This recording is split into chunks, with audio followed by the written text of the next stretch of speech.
Good afternoon, everyone, and welcome to the beautiful mountains of Colorado. It is technically spring now, but up here at 11,300 feet, it is very much still winter. And I've come to this area to climb this mountain that you can see over my shoulder.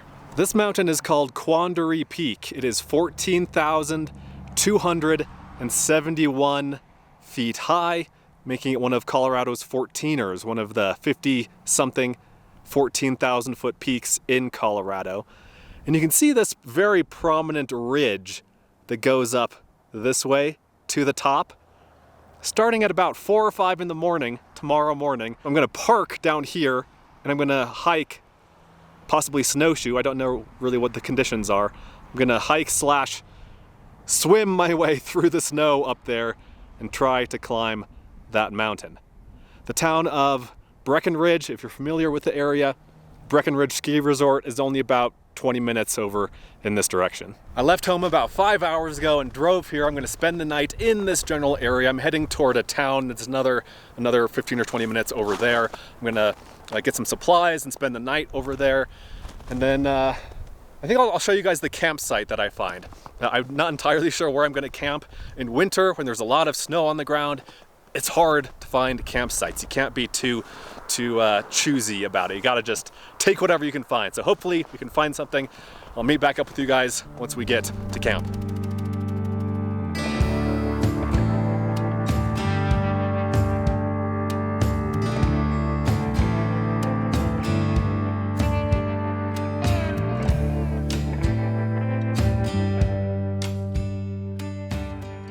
I kind of lucked out with this campsite. I thought this area would be completely covered in snow, and it almost is. Like, you can still see snow back over here in this little draw, and there's still snow on all of the surrounding mountains, of course. But in the immediate area, it's dry. I'm at about 9,600 feet. It is windy, it's cold, but it's gonna be even more windy and even colder over here. These are the mountains. This is where I'll be tomorrow. I don't know if you can really see it here, but there's plumes of snow. There are plumes of snow getting blown off the summits of these peaks by the winds. It's hard to see from here, but I shot some footage of it earlier when I was closer to them. I'll put that footage here.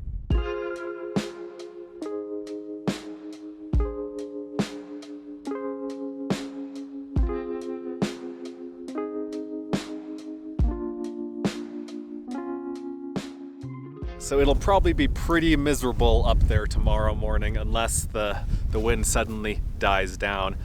It might not even be possible. Like, if the winds are so strong, I might have to turn back. But again, only one way to find out. We'll find out in the morning.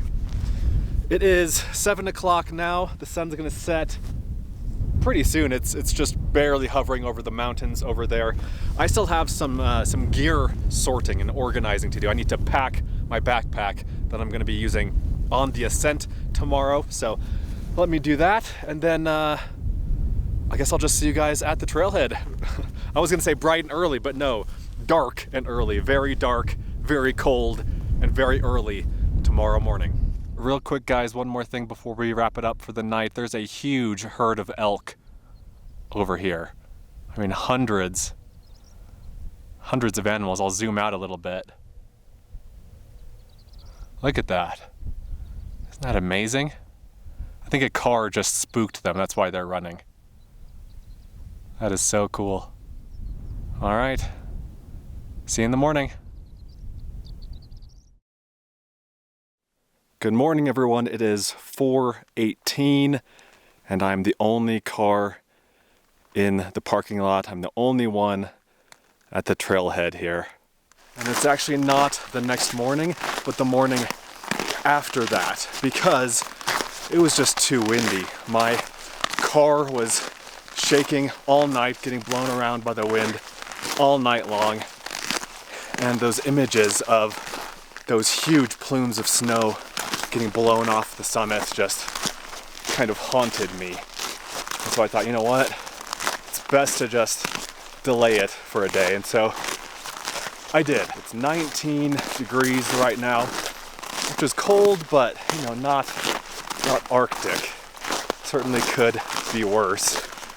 And the reason I got up at 3 o'clock and the reason that I'm getting started hiking so early, well, there are two reasons really. The first reason is that I want the snow conditions to be good. I want them to be firm. As the day goes on, as the weather warms up, as the snow heats up, it gets soft and your feet break through deep snow, which is not fun. It's pretty miserable. It's called post-holing, and it just makes the going really slow and arduous and kind of torturous.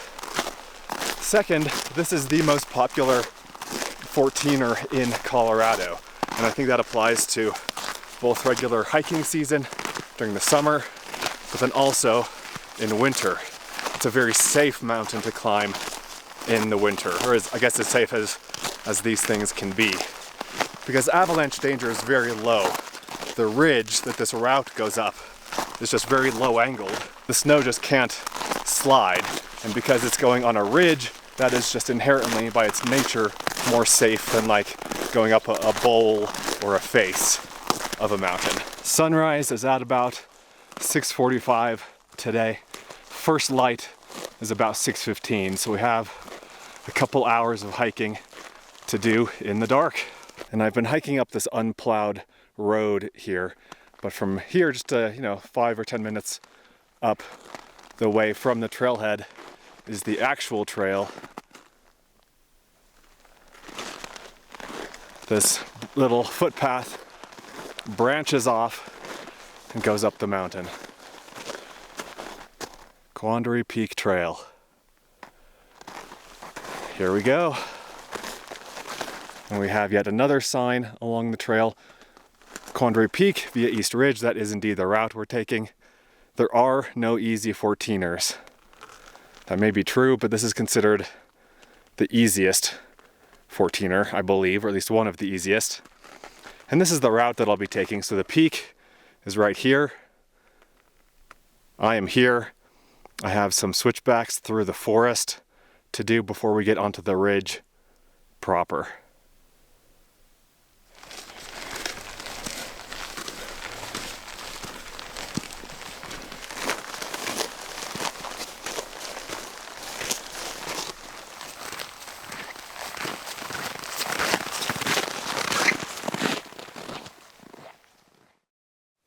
Okay guys, it's been an hour.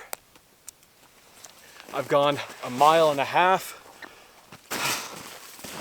and gained exactly 1,003 feet of elevation. So this hike is about 3 miles each way with about 3,300 feet of elevation gain. And so I've gone just under a third of the way there, basically. I'm guessing it'll take me 4 hours to reach the top. As I get higher up, I'll probably go slower as it gets steeper and I'm just more tired. So 4 hours, I'm guessing. In case you're wondering how I stay on the trail or how I find the trail, 2 ways. First of all, it's just super obvious because it hasn't snowed in several days. And so there's basically a trench going up the mountain of previous hikers' footprints. And then if I need to, I can check the GPS track on my phone. I haven't needed to yet, just because, again, the path is fairly obvious. But it's always good to have that as a backup. I'm sweating a little bit, that's why I took off my outer jacket. I'm doing well, I think. Again, I'm sweating a little bit. I took the gloves off because they were too warm. They may be cold, but when you're working, when you're building up a sweat, you gotta get rid of some of those layers. And sorry if I'm out of focus, it's really hard to film in the dark, but I think you guys get the idea. All right, onward and upward.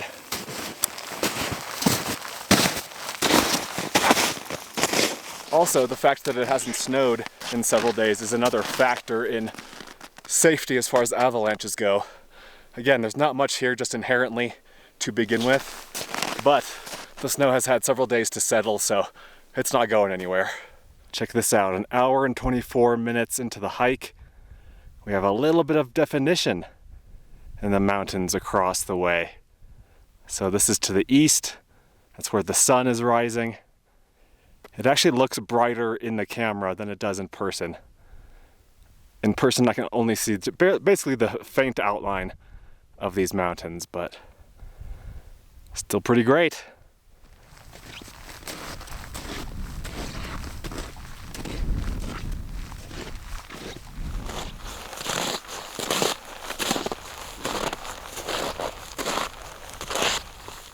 I'm 2 hours into the hike now, and it's just about first light, so I can finally turn my headlamp off. That feels good. I can see pretty well out here now, including the summit for the first time. You can see this is the trench that I'm following here, and this is the top.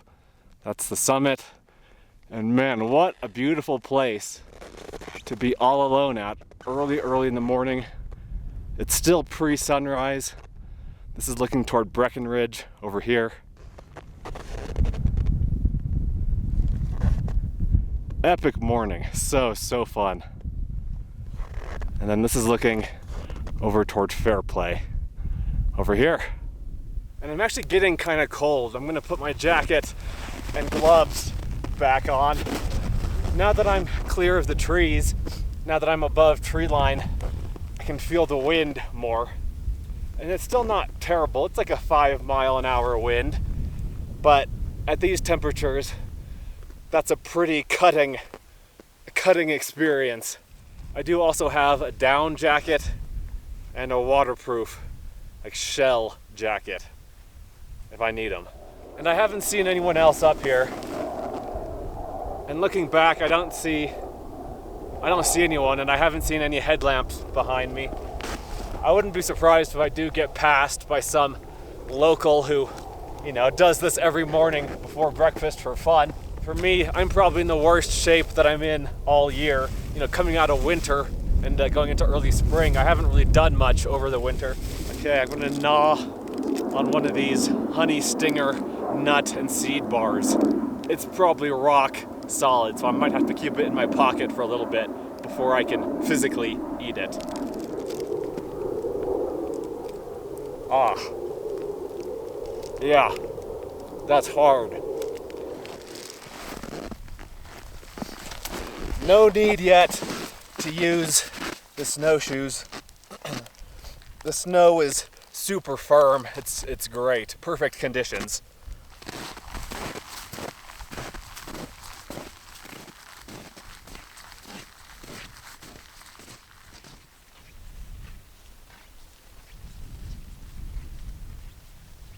Look at this. And sorry if the wind is messing with the audio. It's getting pretty windy now. It's very cold. I'm on this sort of flat part of the ridge before the final ascent, before the final climb to the top. You can see the sun just barely starting to light up the top part of the pyramid there. Beautiful, beautiful morning. Very cold. I know it's not technically winter as far as the calendar goes, but it is winter as far as the conditions go. And being in the mountains in winter is a specific kind of joy, of beauty, but also of pain and suffering. Totally worth it though.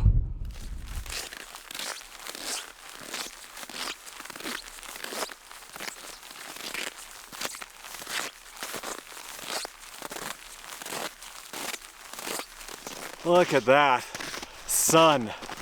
Beautiful, warm sun. It feels so nice. And as soon as the sun came out, the wind basically died instantly. And so it is warmer on a couple of fronts now, and it feels real good. And I'm basically at the start of the climb back up here. This final ascent, this final push to the summit. And I'm feeling good. I'm ready.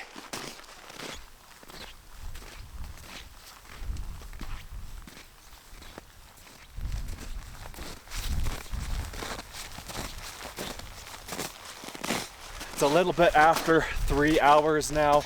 I've been going a little bit slower because I've been filming more and that takes a little bit more time.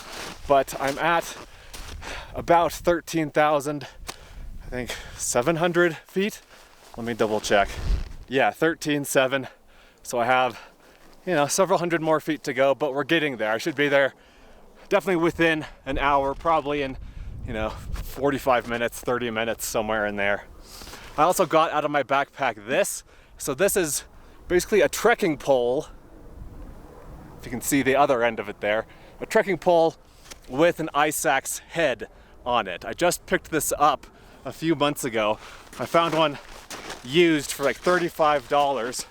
It's called a Whippet, made by Black Diamond, and it's primarily for ski mountaineers so that they can ski and, you know, still have a way to what's called self-arrest. So if they fall and slip, they can dig this end into the snow to stop them from sliding down the mountain. So I brought this instead of an ice axe because this just isn't really steep enough to warrant an ice axe. Like, I'm not going to be swinging it like this to gain purchase in the snow. So I thought, might as well bring the new toy, might as well bring the Whippet, test it out, and really it's perfect for this sort of thing. When it's going uphill, when I'm going uphill, I can have it somewhat short like this, and then when I go down, I can extend it to make it easier to, you know, give me more balance, a little bit more steadiness, a little bit more support when I go downhill. Whew. All right, making good progress. We still have this much left to go.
Well guys, what an awesome ascent, what a fun adventure, and what a perfect time to use this. One of you guys sent this to me. This is a little folding closed cell foam sit pad. So thank you for sending this to me. You know who you are. I appreciate it. This is perfect. And what a perfect day. Beautiful weather, perfect snow conditions. I mean, I couldn't have asked for more. This is absolutely freaking perfect. I love this. This is so awesome. This is my fourth Colorado 14er. First one I've done in winter conditions. I've done Mount Elbert, which is the highest in Colorado. I'll put a link to that video below. And then I've also driven to the top of Pikes Peak and driven most of the way up to the top of Mount Evans, which I think is now called Mount Blue Sky. They renamed it last year. I did hike up the last like 1,000 vertical feet, so I did actually hike that one to some extent. And then I've done, I think, 4 14ers in California also. I've done Mount Whitney twice, I've done Mount Muir, Split Mountain, and Mount Shasta, and then I've also done Mount Rainier, which is Washington's sole 14,000 foot peak. Man, feels good, feels great to be up here. As far as I can tell, I am the only one up here. I didn't see anyone behind me. I haven't seen anyone this entire time. Distance, 3.39 miles. Time, 3 hours, 49 minutes. Ascent, 3,193 feet. So that's basically bang on to the stats that I had read, and that's basically how long I thought it would take me. I thought it would take 4 hours. I came in just under that. I'm not gonna spend a ton of time up here.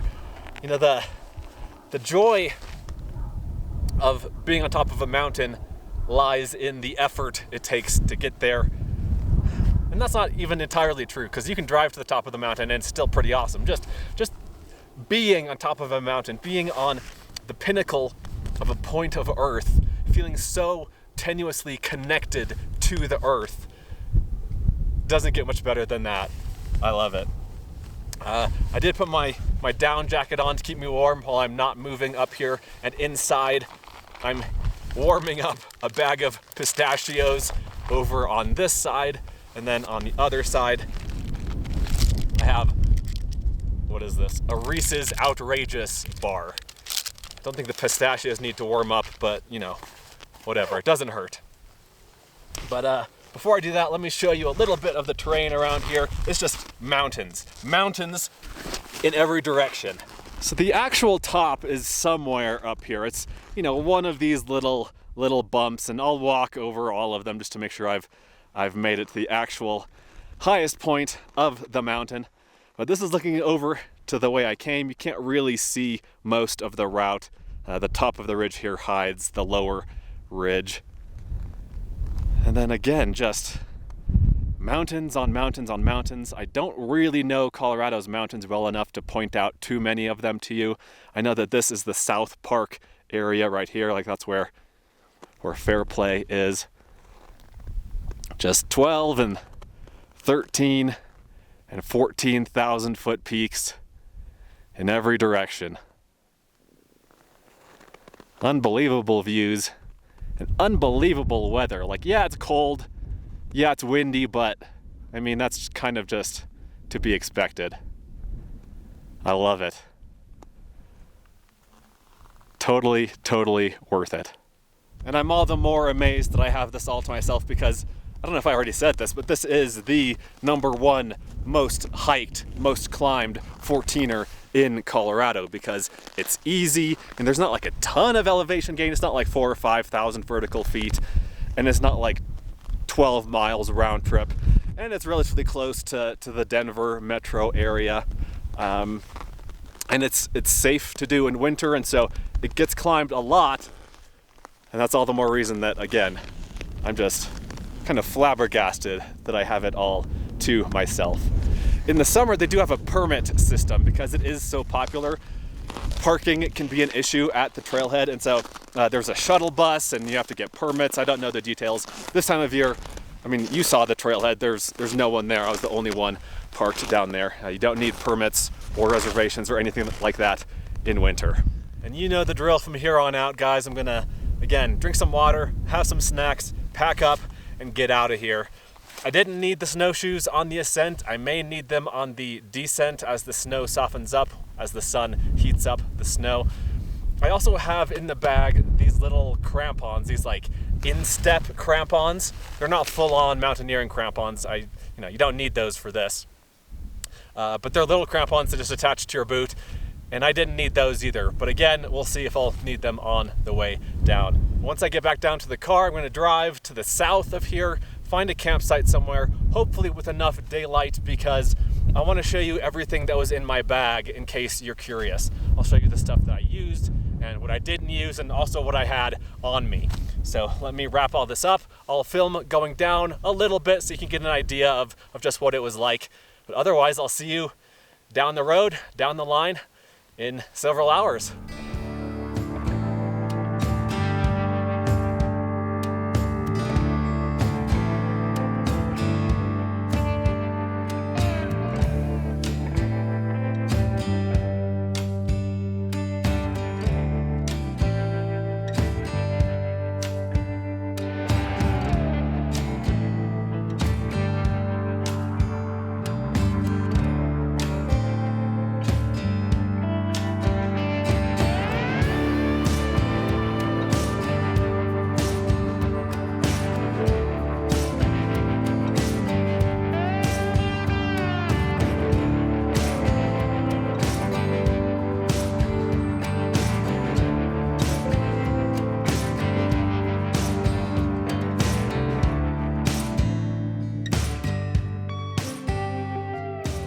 I am now at camp and I am exhausted. I'm ready to spend a few hours just hanging out here at camp. But first I want to do two things. First, I want to show you the campsite. Second, I want to show you the gear from today that I had with me. The campsite itself is fine. Just kind of a flat spot between some pinyon trees. But the view is fantastic. Over here, all of these snow-capped peaks, both on this side and over here, are the Sangre de Cristo range, the Blood of Christ range. And over here we have a 13,000 foot peak. This right in the middle is Bushnell Peak. And then it just continues down all along this way with more 13,000 foot peaks along the way, and even some 14,000 foot peaks over in this direction. And then we have the gear. So let's start over on the left side. The backpack is the Osprey Talon 33. And then always at the bottom of the backpack is this. This is my emergency kit. I did an entire video about this. I'll put a link to it down below if you're interested. I had this camera with me. This is the Instax Mini Evo. It's essentially a modern Polaroid. It prints out little pictures, but I sort of forgot I had it with me today and I didn't use it. Drone controller, lens. Obviously I had this camera with me and the lens that's on it now. I'm also using a little tripod that's attached to the camera currently. I had that with me on the hike. And then this light attached to the camera. That's what I used early this morning when it was dark. This bag contains batteries, basically extra batteries for all my cameras. This camera is the Insta360 X3. This is a 360 camera with two different lengths of selfie stick. This is a 10-foot one. This is I think a 4-foot one. Headlamp. I had 2 liters of water. My boots. So these are mountaineering boots. They're much, I guess, stiffer than regular hiking boots, so it makes it easier for kicking steps into the snow. Or if you have crampons on, it's easier to use the crampons with this. Because the sole here is stiffer, you can kind of stand in the crampons easier.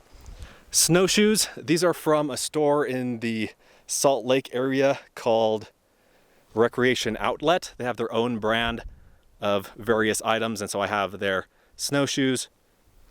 This is the little sit pad that a viewer sent me.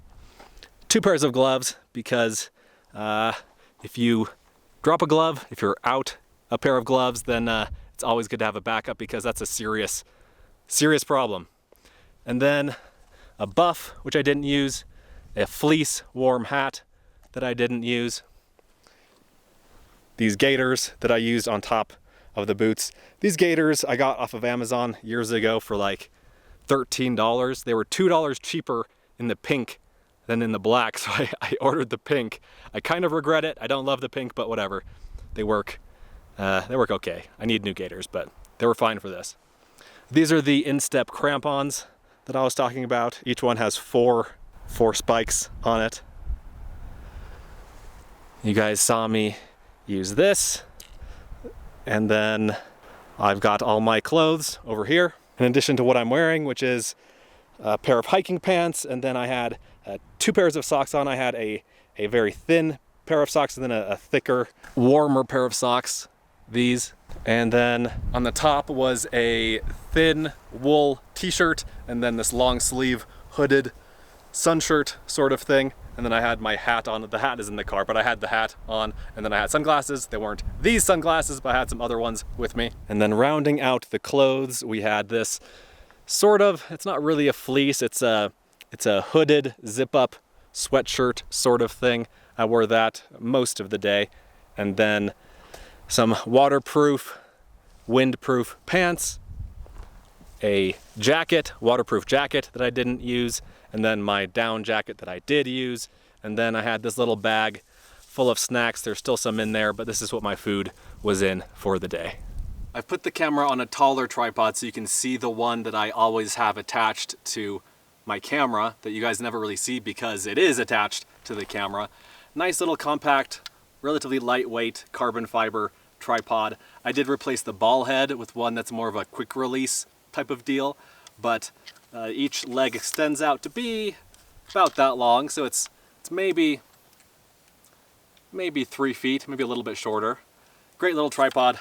I need to get another one of these in case they stop making them. I'll put a link to it down below if you're interested. Anyway, as far as the descent off of the mountain goes, it took about 2 hours. I think it was 2 hours and 6 minutes. I got back down to the car at 11:15, and I passed so many people on the way down. At least 50 people, just a line of people stretching up the mountain. It was crazy. I guess that makes sense for Colorado's most popular 14er, but I mean, it is the middle of the week. I thought there wouldn't be quite as many people, but there were a lot. There were a lot. Some were hiking, just regular shoes with their regular boots. Some people were snowshoeing. A lot of people were skiing, were skinning up the mountain, and then they were gonna, ski down. But I couldn't believe how many people were there. I'm really glad I woke up at 3 and started hiking by 4. I honestly felt like I had the mountain to myself, and I really did until I was, a third of the way back down again. Really fun climb, really fun adventure. I'm glad I was able to share it with you guys. You might be wondering if I'm gonna climb all of the Colorado 14ers, and my answer to that is no. It doesn't sound super interesting to me. I might do a couple a year, but there are some mountain ranges and even some ridges, some high mountain ridges that have several 14ers on them. Instead of going to the same mountain range to climb 4 or 5 mountains, I'd rather climb 4 or 5 mountains in 4 or 5 different mountain ranges. There are a lot of mountain ranges in Colorado. Not all of them reach 14,000 feet.